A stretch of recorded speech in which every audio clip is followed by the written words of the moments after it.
Marlins and Mets just finished up a series. The Marlins took 2 of 3 from the Mets, and after taking 2 of 3 from the Phillies in Philadelphia, the Marlins are now at 22 and 24 on the year, and only 2 games back in the NL East.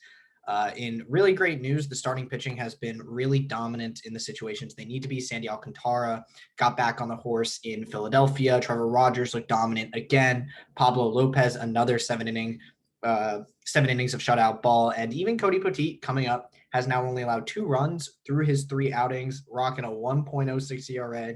The Marlins are great, especially when that starting pitching is clicking. And if they can put some runs on the board, like in game 3 versus the Mets, right? They were down, or they weren't down, but they only had 1 inning where they scored. They had a 5-run second, and that led to a Marlins win.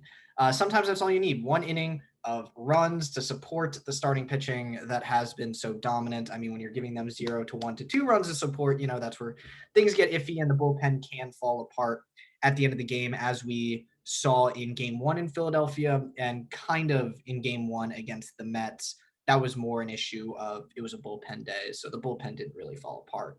The bullpen looks good. They're only 2 games back in the NL East, which is redonkulous.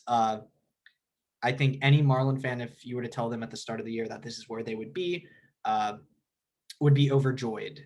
Now we're looking at a 106 game sample size, going back to last year to this year.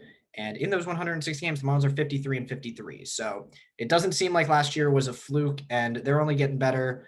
Eliezer, Jorge Alfaro, and Starling Marte are really close to being back and bolstering that lineup.